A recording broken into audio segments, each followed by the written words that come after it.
a tua mão me guiará.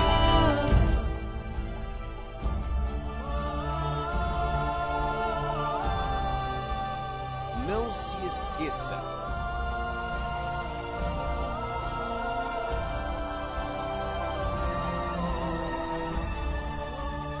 O caminho de Deus é perfeito.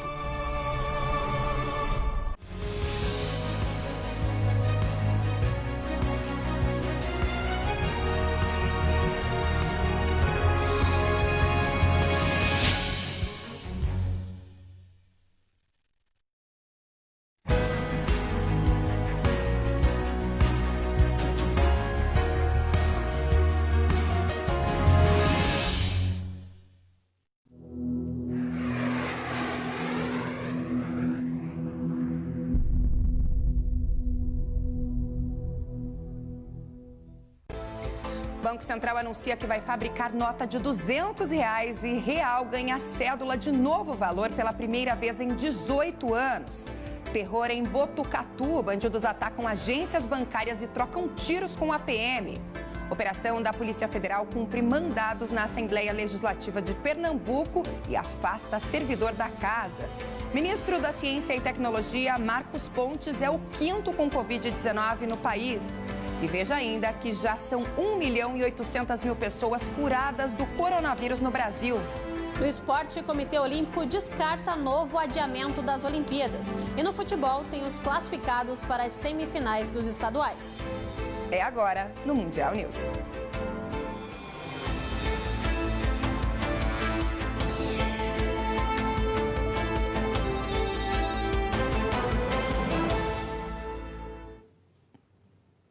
Olá, uma boa noite para você.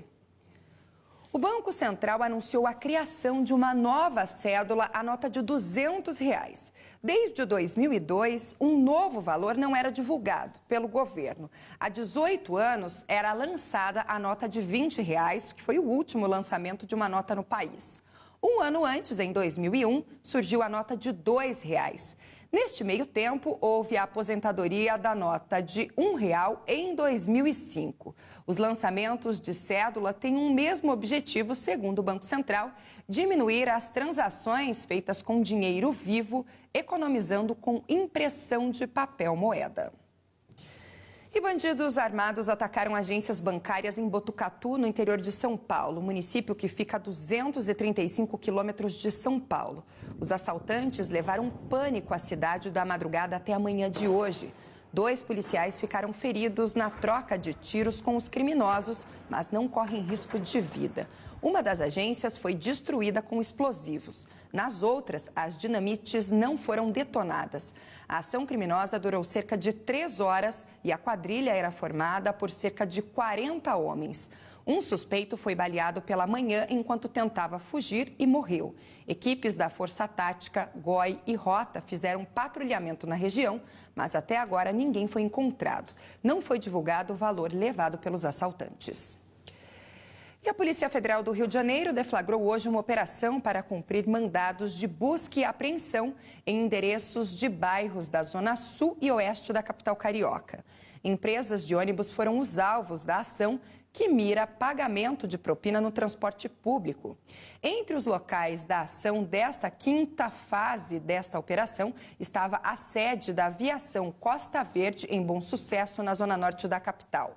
A Operação Ponto Final foi desencadeada lá em 2017 como desdobramento da Operação Lava Jato no Rio. Entre os alvos de mandados desta operação estava o empresário Jacob Barata Filho, conhecido como Rei dos Ônibus, que integrava o quadro societário de mais de 25 empresas do ramo de transporte no Rio e era acusado de pagar mais de R$270 milhões em propina para agentes públicos, incluindo o ex-governador Sérgio Cabral. E a Polícia Federal cumpriu também nesta quinta-feira 10 mandados de busca e apreensão em uma operação que investiga empresas beneficiadas por contratos de cerca de R$40 milhões com a Assembleia Legislativa de Pernambuco. A operação apura a solicitação de vantagem indevida feita por um servidor da Assembleia. Segundo a Polícia Federal, esse servidor atuava na comissão de pregoeiros e no setor responsável pelos pagamentos. Nenhum parlamentar foi alvo da investigação. A Justiça Federal determinou o afastamento temporário do servidor comissionado, identificado pela PF como João Pedro Ferreira Belo Dalmas, lotado então na Superintendência de Planejamento e Gestão da Alep. E mudando de assunto, a seca prolongada na região sul do país já provocou um prejuízo de mais de 15 bilhões de reais. Quando falamos de agricultura, esse montante passa de 13 bilhões. Mesmo com a chuva que caiu nas últimas 24 horas no sul do país, as necessidades das represas não foram supridas e continuam desabastecidas. Precisaria de um volume maior nos próximos meses para que se chegue a um patamar mais tranquilo no nível da água nos reservatórios para atender a população. Nós trabalhamos com médias históricas de 20, 23 anos. Se a partir de agora, de agosto, chover na média, nós vamos conseguir chegar em março do ano que vem, com os reservatórios nos níveis de 70%, 80%, que é um volume razoável para passar o próximo inverno. O Sul já vem sofrendo com a estiagem há mais de 7 anos e os prejuízos já contabilizam quase os 3 bilhões de reais aqui na região. A situação ficou ainda mais preocupante por conta da pandemia. Por mais que muitas empresas fecharam, as pessoas passaram mais tempo em casa, potencializando a higienização e consumo. Quando chegou em fevereiro, março e abril desse ano, os índices foram gigantescos, né? As chuvas chegaram a ser 10% do previsto, 15% do previsto, e coincidiu com o período da pandemia. Então, em março, quando a estiagem se estabeleceu, também foi o mês da pandemia no Brasil. Então, todo mundo dizendo, lave as mãos, higienize, era difícil para nós dizer, vamos começar um rodízio. Para tentar manter o atendimento ao estado do Paraná, por exemplo, a Sanepar, empresa de saneamento que abastece a região, precisou aplicar o sistema de rodízio. Se continuar essa pouca chuva, talvez eles tenham que ser, inclusive, intensificados. A Sanepar está fazendo obras emergenciais para ter água de imediato. Estamos planejando para o verão que, mesmo que as chuvas sejam menores, nós vamos ter mais chuvas, fazer obras estruturantes emergenciais, grandes obras estruturantes. E a população vai ter que economizar. Daqui quase 2 meses entraremos na primavera e se espera que a época seja mais chuvosa. Nossa grande preocupação é outubro, novembro e dezembro, né? As previsões são de que deva chover na média e se isso acontecer vai ser um bom sinal. Até lá, o consumo consciente precisa perdurar. Não vai ter uma solução se não houver, além do trabalho que a Sanepar faz 24 horas por dia, que a população colabore.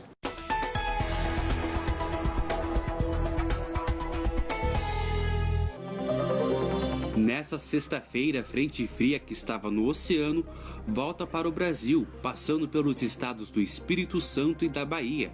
Nessas regiões, o dia vai ser com muitas nuvens e chuva, além da queda das temperaturas. No sudeste, deve chover no leste de São Paulo e também no litoral do Rio de Janeiro. A chuva também pode chegar no litoral do Sergipe até o Pernambuco. No sertão nordestino e nos demais estados, o sol vai predominar no último dia de julho.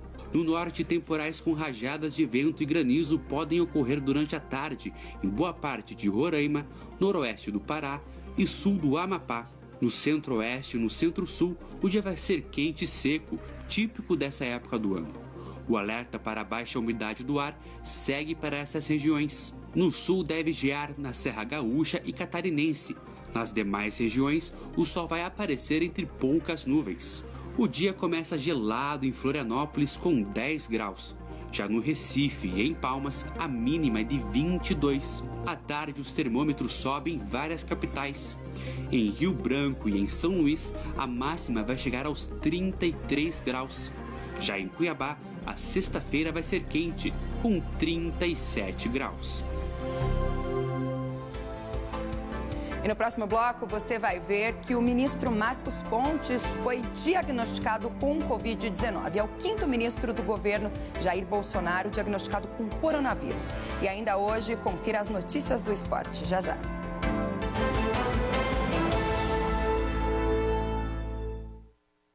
Você é daquelas que vive passando gelzinho na barriga com papel filme para afinar a cintura? Tem gente rindo aí que eu sei, mas já fez isso e o pior, não adiantou nada. Quem nunca sonhou em ter uma cinturinha fina, não é mesmo? Agora chega de sonhar, porque o Affine chegou para te ajudar. Se você está cansada de brigar com a balança, não sabe mais o que fazer para emagrecer, conheça agora o Affine da Botanic Brasil. Você elimina até 6 quilos em apenas 4 semanas. Reduz 6 centímetros do seu manequim. O Affine é o que há de mais moderno e prático para eliminar gordura localizada. Os ativos do Affine vão acelerar o seu metabolismo, dando a você mais energia e disposição. É por isso que você queima 1,5 kg por semana, de forma prática e saudável. Quer eliminar 1,5 kg em apenas 7 dias? Eu lanço o desafio Affine para você que quer emagrecer. Ligue agora. O Affine faz você desinchar, elimine e combate a celulite. Quer afinar de uma vez por todas?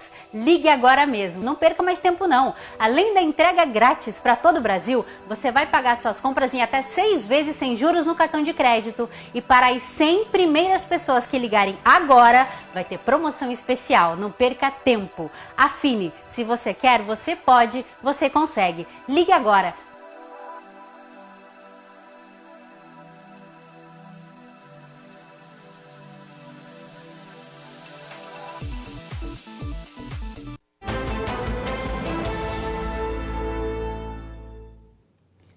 Para facilitar e dar mais segurança aos beneficiários do INSS com mais de 60 anos neste momento de pandemia, a partir de agora a prova de vida pode ser feita por meio de uma procuração.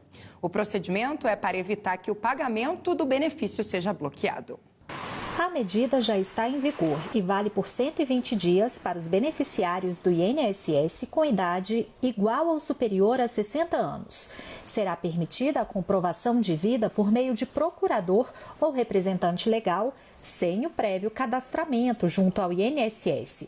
A aposentada Sônia, de 75 anos, conta que agora passará uma procuração para o filho fazer a prova de vida dela. Eu vou fazer a procuração para o meu filho ir por mim, porque é um perigo muito grande para a gente, nessa idade, ficar andando pela rua. A procuração para a prova de vida do INSS também passa a ser aceita nas situações de ausência por viagem, impossibilidade de locomoção ou moléstia contagiosa. O beneficiário pode instituir um procurador por meio de um mandato público, por meio de uma procuração registrada em cartório, e essa procuração será um documento suficiente para a realização da comprovação de vida.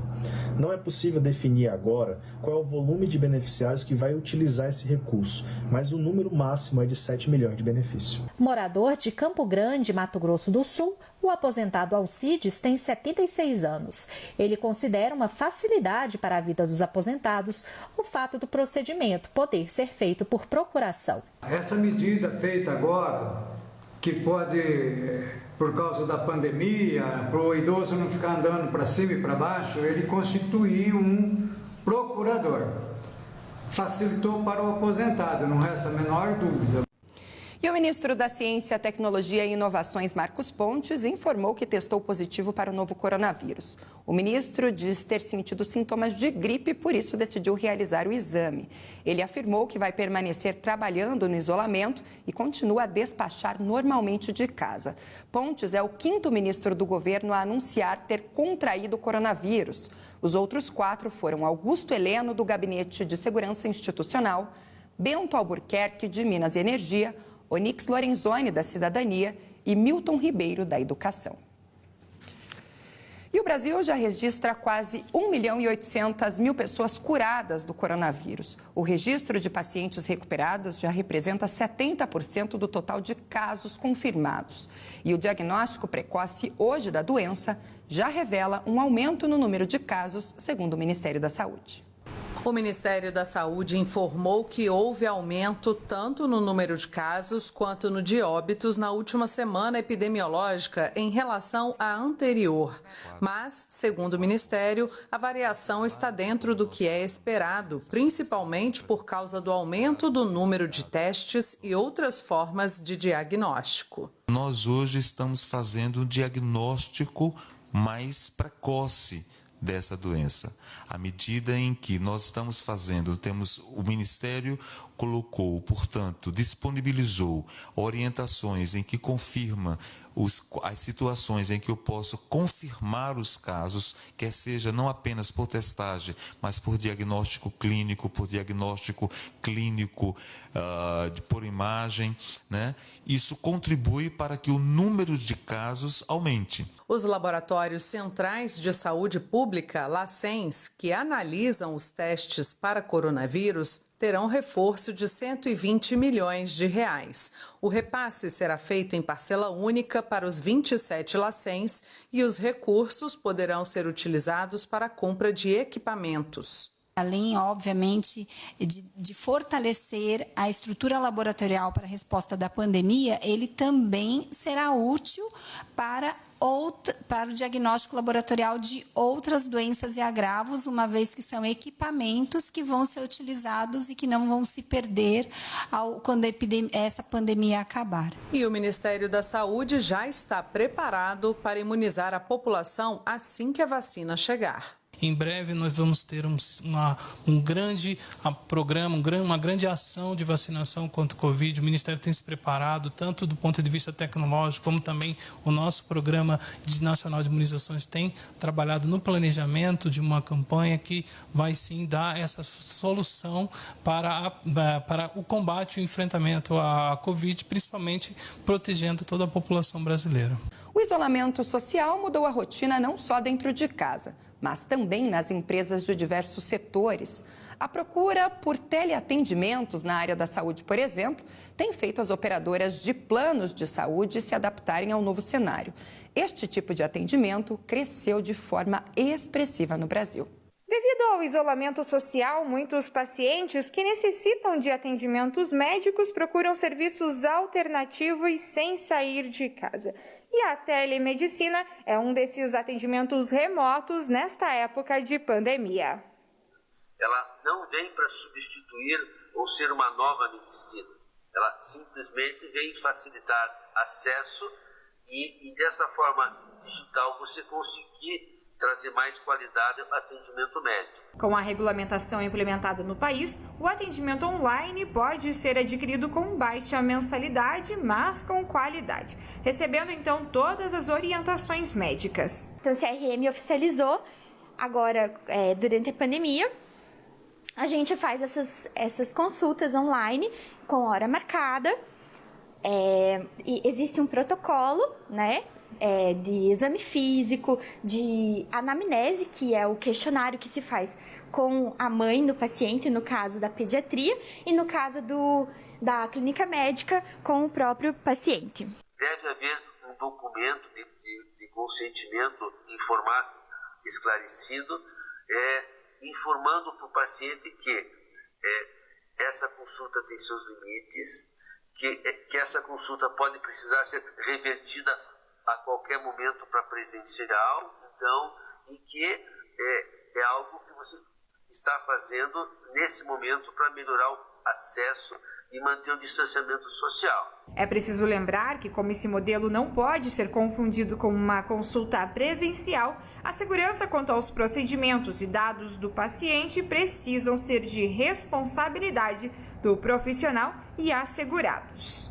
É preciso que o atendimento médico tenha uma plataforma digital com toda a segurança para a preservação de dados.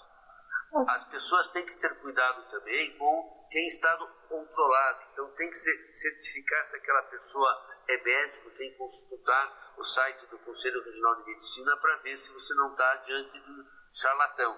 Então tem muitos cuidados para serem feitos. Por isso que a telemedicina preferencialmente deve ser feita com um médico já conhecido, você já consultou. O teleatendimento é um serviço que tanto está dando certo que pode continuar mesmo pós-pandemia. Eu não tenho quase nenhum custo, não preciso me deslocar até o local onde o paciente está, nem o paciente até mim. E não tem nenhum risco de contágio. Nem o paciente precisa ficar exposto a uma sala de espera com muitos outros pacientes com outras doenças. Então, na minha opinião, esse é o futuro. E o governo do Paraná anunciou que está finalizando um acordo com um laboratório chinês para a testagem e produção da vacina contra o novo coronavírus. Segundo o estado, a expectativa é que o processo possa começar até o final de agosto. O Paraná será incluído na terceira fase dos testes. Os Emirados Árabes são, por enquanto, o único país a receber a vacina. De acordo com o laboratório, os processos iniciais tiveram 100% de sucesso. O Brasil participa ainda de outros 2 processos de testagens de vacinas contra a Covid-19. A Universidade Federal de São Paulo e o Instituto DOR, no Rio de Janeiro, firmaram parceria com a Universidade de Oxford, no Reino Unido, para a terceira fase de testes de uma vacina produzida por lá. O Brasil participa nesta fase com 2.000 voluntários. E agora é hora de saber o que é notícia no mundo nesta quinta-feira. Confira no Giro Mundial.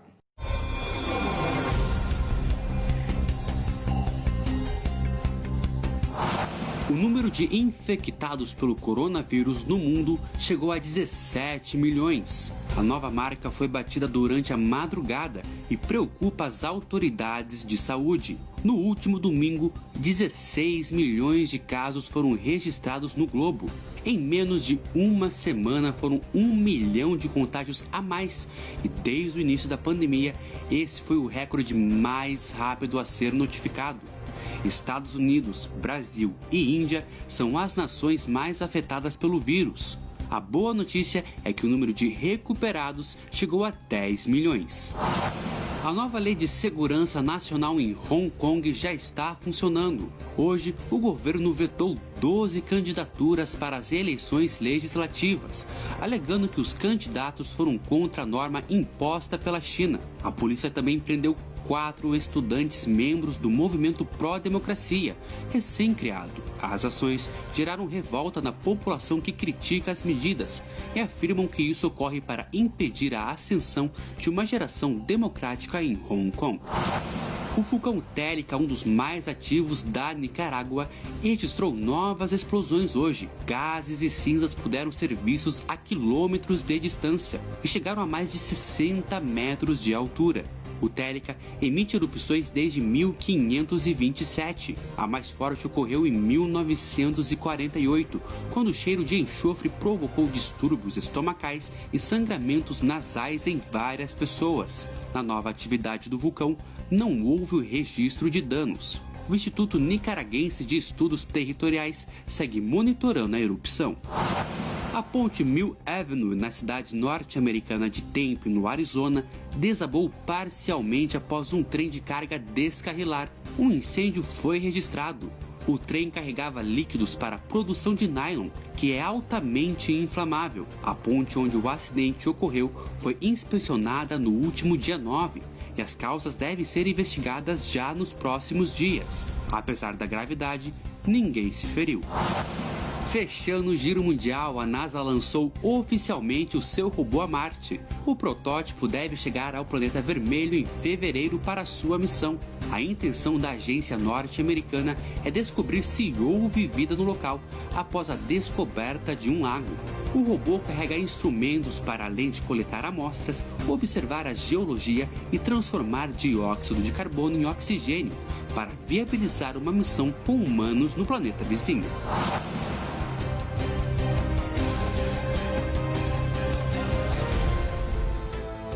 E o Mundial News vai para um rápido intervalo e volta em instantes para falar de esporte. Todos os detalhes da eliminação do São Paulo no Campeonato Paulista. Já, já.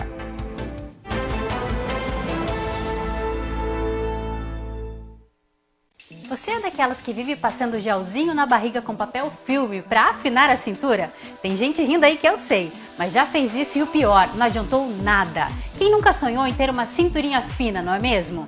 Agora chega de sonhar, porque o Affini chegou para te ajudar. Se você está cansada de brigar com a balança, não sabe mais o que fazer para emagrecer, conheça agora o Affini da Botanic Brasil. Você elimina até 6 quilos em apenas 4 semanas. Reduz 6 centímetros do seu manequim. O Affini é o que é de mais moderno e prático para eliminar gordura localizada. Os ativos do Affini vão acelerar o seu metabolismo, dando a você mais energia e disposição. É por isso que você queima 1,5 kg por semana, de forma prática e saudável. Quer eliminar 1,5 kg em apenas 7 dias? Eu lanço o desafio Affini para você que quer emagrecer. Ligue agora. O Affini faz você desinchar, elimine e combate a celulite. Quer afinar de uma vez por todas? Ligue agora mesmo, não perca mais tempo não. Além da entrega grátis para todo o Brasil, você vai pagar suas compras em até 6 vezes sem juros no cartão de crédito. E para as 100 primeiras pessoas que ligarem agora, vai ter promoção especial, não perca tempo. Affini, se você quer, você pode, você consegue. Ligue agora.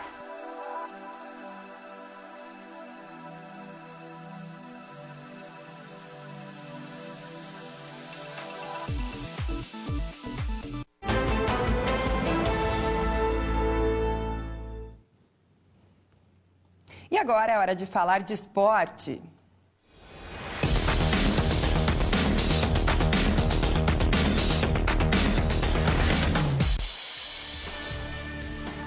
O medo da pandemia, toda essa incerteza em vários cenários também atingiu o esporte, vários campeonatos sendo cancelados e muita coisa está por vir, né, Marina? Mas parece que as Olimpíadas estão confirmadas ou não? Boa noite para você. Boa noite, Thaís. Boa noite a todos. Sim, olha, os Jogos Olímpicos de Tóquio continuam assegurados pelo comitê organizador do evento. Em entrevista a emissoras de TV japonesas, Toshiro Muto, CEO do comitê, disse que um novo adiamento não deve ocorrer. Como forma de prevenir grandes aglomerações, os espaços de disputa terão público reduzido e alocado com distanciamento social. Segundo a governadora de Tóquio, Yuriko Koike, a cidade tem tido êxito ao conter a disseminação do novo coronavírus na capital japonesa e que continuar o bom trabalho, aliás, é o primeiro passo para garantir a realização dos Jogos. As Olimpíadas e as Paralimpíadas estão marcadas para o ano que vem no Japão. Os Jogos foram adiados por conta da pandemia do novo coronavírus, que se espalhou pelo mundo todo. E agora, falando de futebol, ontem foi dia de decisão nos principais campeonatos estaduais do Brasil. Em São Paulo, o tricolor paulista perdeu a vaga para o Mirassol. Já o Palmeiras bateu o Santo André e avançou para as semis. No Morumbi, quem abriu o placar foi o Zé Roberto, Mirassol 1-0. Aos 31, o atacante iluminado fez mais um para o Auriverde, 2-0. Mas aí o São Paulo resolveu acordar e Pablo descontou. 1 minuto depois, Vitor Bueno empatou. Só que no segundo tempo o visitante tinha mais. E na vacilada de Volpe, Daniel Borges garantiu a vitória. Final, São Paulo eliminado 2, Mirassol classificado para a semifinal 3. Não tem uma outra repercussão para ter. A gente tem que saber aceitar e suportar aquilo que vem. E quando o São Paulo for jogar de novo, tem que responder de uma maneira positiva dentro do campo. A gente não tem uma outra coisa para fazer nesse momento. Pedir desculpa ao torcedor e seguir. Já na Arena, o Verdão não deu brecha, só que os gols saíram só no finzinho. O primeiro com Felipe Melo e o segundo com Marcos Rocha. No placar, Palmeiras 2, Santo André 0. Então acho que foi um jogo estratégico e a coisa funcionou. É importante que nós chegamos à fase semifinal e vamos usando todos os jogadores que nós estamos. E hoje ainda tem Campeonato Paulista com a partida entre Bragantino e Corinthians, que começou agora há pouco às 7 horas da noite. Mais tarde, às 9h30 da noite, lá na Vila Belmiro, o Santos pega a Ponte Preta. Os vencedores dos duelos vão fazer frente aos já classificados Mirassol e Palmeiras. E em Minas Gerais, a fase de classificação para as finais também chegou. O Atlético Mineiro atropelou a Patrocinense em uma vitória por 4-0.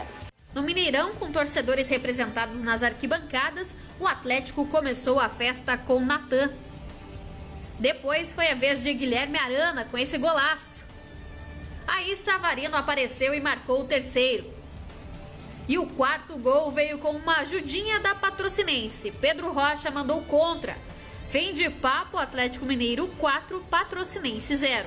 E o Guilherme Arana ainda pôde comemorar por marcar o 100º gol do Galo no novo Mineirão. Desde quando cheguei aqui, todos me receberam muito bem e o que eu estou tentando fazer é retribuir esse carinho que a torcida tem comigo. A intenção era chutar na direção do gol e tive a felicidade de poder encobrir o goleiro e fazer um belo gol. Como eu falei, é uma jogada muito difícil, né, para a linha de defesa ali, que é uma bola muito rápida, mas graças a Deus tive a felicidade de contribuir com o gol. Além do Atlético Mineiro, estão nas semifinais Caldense, Tombense e América Mineiro. Vamos agora então ao mercado da bola.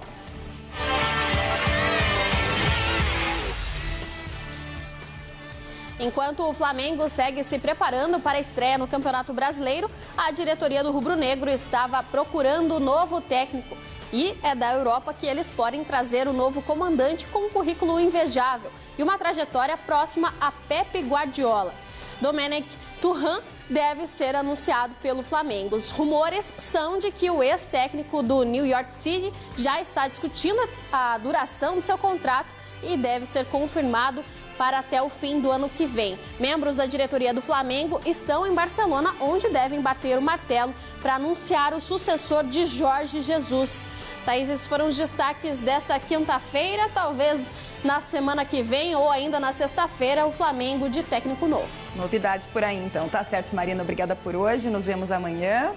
E para você de casa, obrigado pela companhia, uma ótima noite e a gente se vê amanhã também, no mesmo horário. Até lá.